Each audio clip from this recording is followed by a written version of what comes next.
오늘 말씀은 누가복음 20장 41절부터 21장 4절입니다. 예수께서 그들에게 말씀하셨다. 어떻게 사람들이 그리스도를 다윗의 자손이라고 하느냐? 다윗이 친히 시편에서 말하기를 주님께서 내 주께 말씀하셨다. 내가 네 원수들을 네 발 아래에 굴복시킬 때까지 너는 내 오른쪽에 앉아 있어라 하였다. 다윗이 그리스도를 주라고 불렀는데 어떻게 그가 다윗의 자손이 되겠느냐?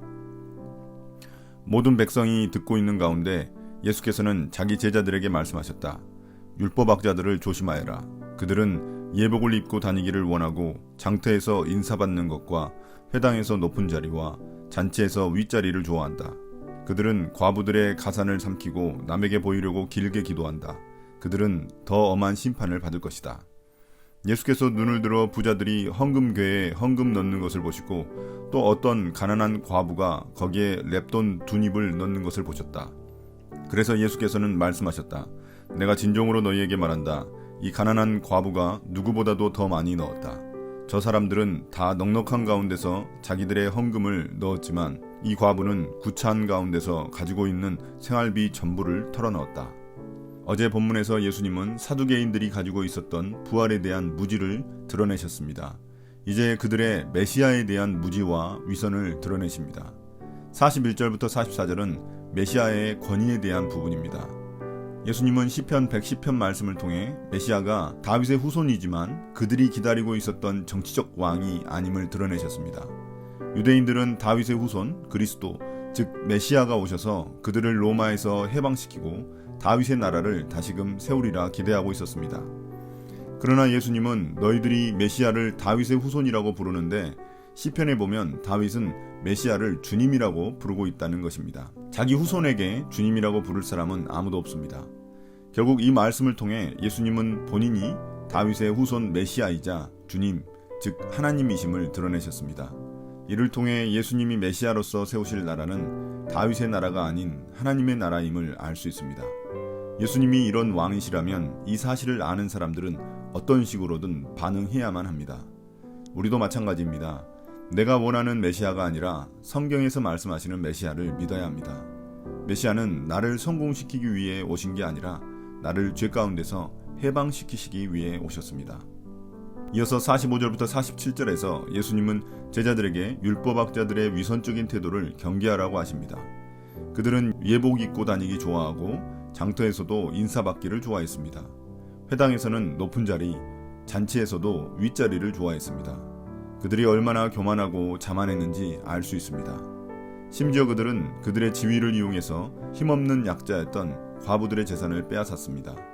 이런 죄악을 저지르면서도 남들에게 잘 보이기 위해 기도할 때는 길게 기도했습니다. 이런 겉으로 보이는 경건한 모습으로 사람을 속일 수 있을지는 모르지만 하나님은 속일 수 없습니다. 남을 속이려다가 이제 자신도 속여 결국 심판을 자초하게 됩니다.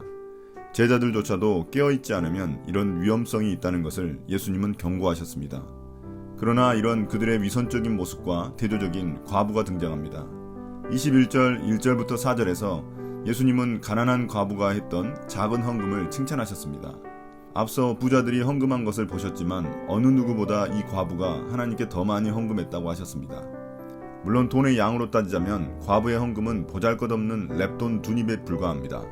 렙돈은 데나리온 가치의 100분의 1인데 한 데나리온이 하루 노동자 품삯이라고 보면 정말 작은 돈입니다. 10만 원이 노동자 하루 일당이면 그것의 100분의 1이니까 두 렙돈은 겨우 2,000원 정도인 것입니다. 그럼에도 불구하고 왜 예수님은 과부의 두 렙돈이 부자의 헌금보다 훨씬 크다고 하셨을까요?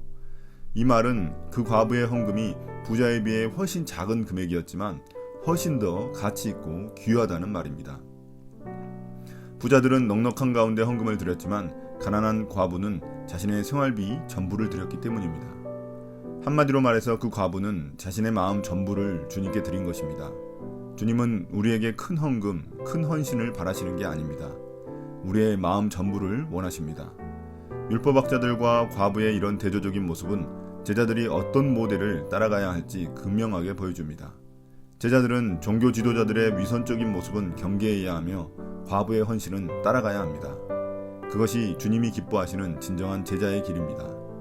오늘 말씀을 통해 무엇을 깨달으셨나요? 하나님은 우리를 구원하시는 분이시며 우리 삶의 주인이십니다. 아무리 성경을 잘 알지라도 주님이 내 삶의 주인이 되지 않으면 의미가 없습니다.